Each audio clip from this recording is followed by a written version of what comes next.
Então não compreendiam o zelo santo de Deus. A gravidade, então, da transigência com o mundo é essa, né? Não podemos ser amigos do mundo e nos tornarmos inimigos de Deus. Então o próprio Cristo falou a respeito desse erro fatal. Ninguém pode servir a dois senhores, porque você vai acabar amando um mais do que o outro. 99,99% das vezes a pessoa ama o Senhor do mundo mais do que o Senhor que o resgatou, que o salvou, que o tirou do lamaçal de pecados. Então Paulo dá uma receita. Ele diz: fazei tudo para a glória de Deus. O objetivo principal da vida do crente é agradar a Deus, promover sua glória. Sendo assim, aquilo que não pode ser feito para a glória de Deus, isto é, em sua honra e ações de graças, né, como nosso Senhor, Criador e Redentor, então essa pessoa deve ter pensado. Se não é para a glória de Deus, então não deve ser feito de modo nenhum. Você não vai a uma festa mundana, uma festa idolátrica, para a honra e glória de Deus, né? Vai para a honra e glória daquele Deus que está lá, ou daquelas pessoas que estão lá. Então nós honramos a Deus mediante nossa obediência, ações de graças, confiança, oração e fé, lealdade, né, a Deus. Viver para a glória de Deus deve ser, então, uma norma fundamental em nossa vida, o alvo da nossa conduta e teste de nossas ações. Nós lembramos aqui sobre alimentação, vamos lembrar do primeiro concílio da igreja, a primeira convenção da igreja, que foi em Jerusalém. Você veja Atos 15, 8, que Paulo estava ali, havia um grande problema nas regiões que Paulo pregava e ganhava as almas. Esse problema era com os judeus que se convertiam, e esses judeus se tornavam então judaizantes, queriam que as coisas do passado ainda prevalecessem agora na sua nova vida de cristão.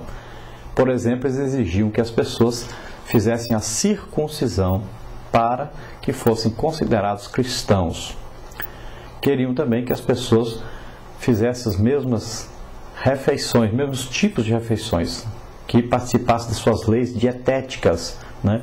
Como a proibição de comer carne de porco, de comer sangue, carne sufocada, né? E carne oferecida a ídolos, eles não comiam de jeito nenhum. Então, eles estavam exigindo que os cristãos fizessem a mesma coisa. E várias outras obrigações que os judeus praticavam e eles queriam também que os cristãos fizessem. Uma delas também era lavar, né, 7 vezes as mãos antes de alimentação, era lavar a cama, lavar os móveis, lavar tudo. São vários preceitos, várias normas que os judeus tinham e queriam então que os cristãos seguissem a mesma coisa para que fossem considerados salvos.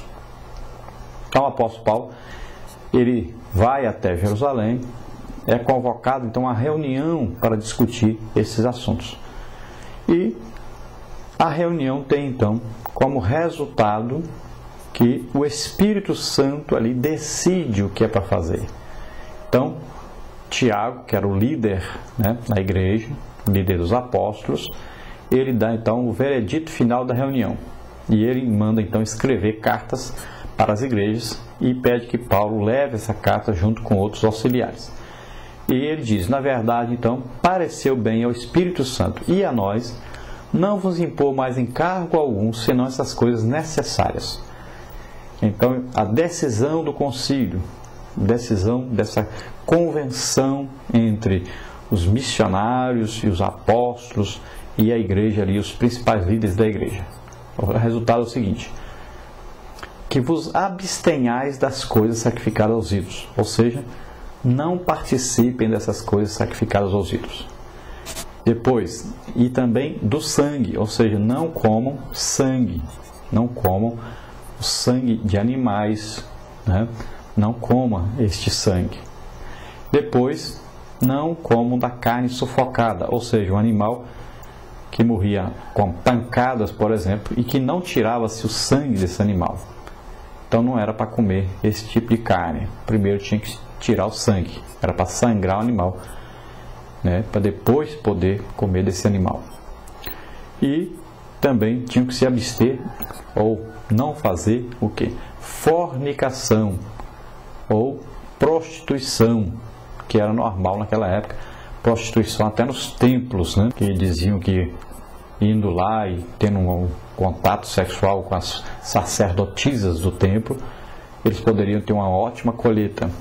E então foi decidido que eles não poderiam participar das prostituições. E então dessas coisas, diz então a carta, fareis bem se vos guardardes, bem vos vá. Então esta é apenas a decisão final, coisa simples, pouquíssimas coisas, né? Então os judaizantes perderam aí as exigências que eles queriam fazer, e Paulo voltou então com apenas essas poucas exigências para ser então comunicado a todas as igrejas que Paulo já tinha aberto e que estavam funcionando, e em toda parte, também aí na Antioquia ou Antioquia, né?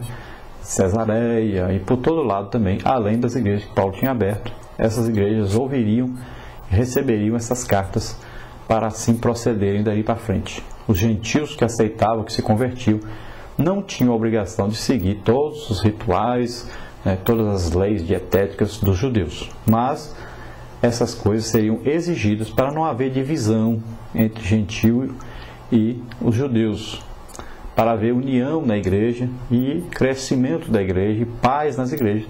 Então foram exigidas essas coisas para que não houvesse mais esse tipo de ofensa, né, quanto à cultura de um e do outro.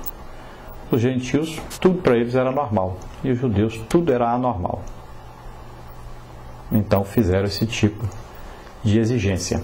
Então, abster-se ou não participar de coisa sacrificada aos ídolos, não comer sangue, não comer carne sufocada e evitar a todo custo a prostituição, a fornicação, né, que era o sexo fora do casamento. E veja bem que está bem explícito aí a relação de Deus na direção dessa reunião. Diz assim, pareceu bem ao Espírito Santo. Então a conferência de Jerusalém foi dirigida, na verdade, pelo Espírito Santo. Tiago dirigia humanamente, né? Dirigia ali a organização igreja humana. Mas quem estava no controle era Deus, era o Espírito Santo. Então Jesus prometera que o Espírito Santo guiaria os fiéis em toda a verdade. As decisões da igreja não devem ser tomadas pelo homem apenas. Este deve buscar a direção do Espírito Santo mediante oração, jejum, fidelidade à palavra de Deus, até que a vontade divina então seja claramente discernida. A igreja, para ser realmente a igreja de Cristo, deve ouvir o que o Espírito diz às igrejas, né? E as igrejas locais, da mesma forma. Então, no capítulo 15 de Atos dos Apóstolos, versículo 29, diz que vos abstenhais, né?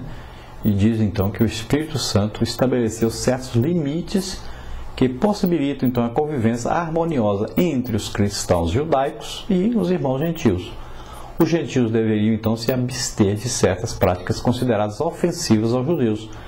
Uma das maneiras de medir a maturidade então de algum cristão, né, é exatamente ver a sua disposição de refrear-se das práticas que certos cristãos então consideram certas e outros consideram erradas, né? Pode ver o ensino bíblico de Paulo então aí, 1 Coríntios de 1 a 11 fala exatamente sobre isso na nossa lição. O crente deve refrear-se daquilo que vai atrapalhar a fé do outro.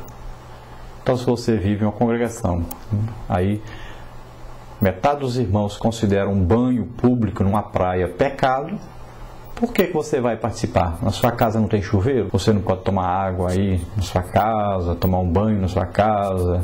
Você tem chuveiro para isso, né? Não precisa você escandalizar aqueles irmãos que consideram isso pecado, consideram errado. Então você deve demonstrar o seu amor para com os irmãos, deixando de fazer isso. Você vai morrer porque não vai tomar um banho de praia? Sua vida vai piorar por causa disso? Não. Então, não escandalize aquele irmão que acha que isso é errado. Ah, você foi convidado a uma grande festa, um banquete e tal, mas lá eles vão oferecer esses alimentos a um ídolo, a um Deus. Não vá, deixe de ir. Deixe de comer essa comida. Coma na sua casa. Então são coisas que o amor cristão deve prevalecer na vida do crente. Então, basicamente, o que é idolatria? É um culto prestado a um ídolo, né? É substituir Deus por alguma imagem, ou colocar alguém ou alguma coisa como um Deus, como superior a Deus, como mais importante do que Deus. No Brasil se comemora várias festas, né, idolátricas, né? E